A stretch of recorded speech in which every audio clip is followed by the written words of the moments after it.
Get ready for the dictation in 3, 2, 1, start.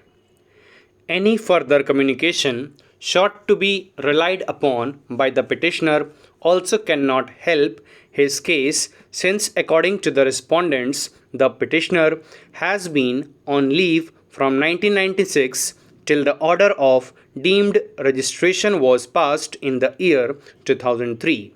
He submits that between 2003 and 2010 there is not a single correspondence between the petitioner and the respondents, and thus the delay in approaching the tribunal has also not been satisfactorily explained.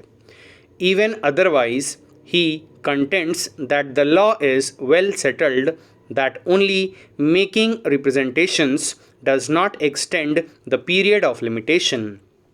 It is also submitted on behalf of the respondents that the notification regarding deemed resignation was issued as far back as in the year 2003, and if the petitioner was aggrieved by the notification, he should have immediately knocked at the doors of justice. However, he continued to stay abroad, and it is only in 2003, when the memorial was submitted and rejected, that an OA was filed. Counsel submits that a memorial submitted after a gap of more than 14 years would certainly not extend the period of limitation. In case the memorial was to be submitted, it should have been submitted within some reasonable time. We have heard learned counsel for the parties and have considered their rival submissions. We find that in this case the petitioner has evidently taken the government for granted, and having sought study leave only for 2 years in the year 1996, the petitioner has remained out of the country till July 2008. The first issue which arises for consideration is whether the long delay in approaching the tribunal has been satisfactorily explained by the petitioner. Admittedly, show cause notice was issued to the petitioner on 10/7/2002, and a final notification was issued on 19/5/2003 to the effect that the petitioner be deemed to have resigned from service. The petitioner is unable to show a single communication between the petitioner and the respondents from 2003 to 2010. Learned counsel for the petitioner has submitted that from 2010 onwards he had been trying hard to obtain documents from the government to show that he had worked for 1 day, and that therefore Rule 7 would not apply.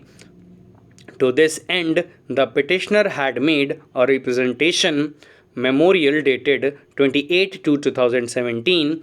In our view, filing of a representation is not ground to extend the period of limitation as held by the Apex Court in the case of State of Tripura versus Arabanand Chakraborty, reported as AIR 2014 SC 3570.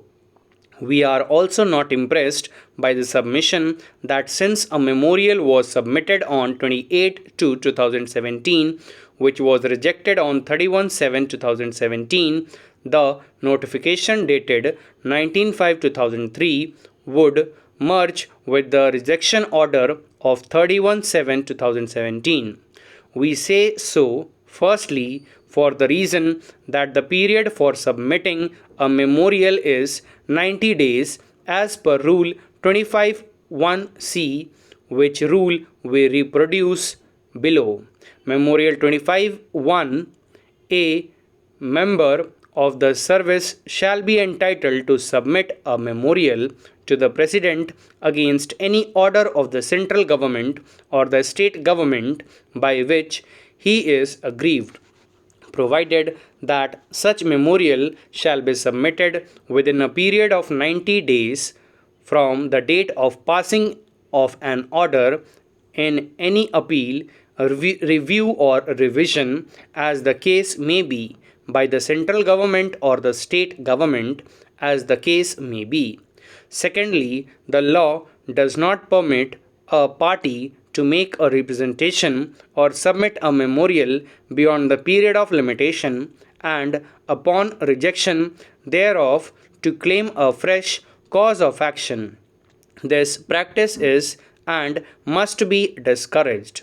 Thus, the memorial having made after a gap of 14 years and well beyond the time period stipulated by the statute would not extend the period of limitation. Stop. Thank you.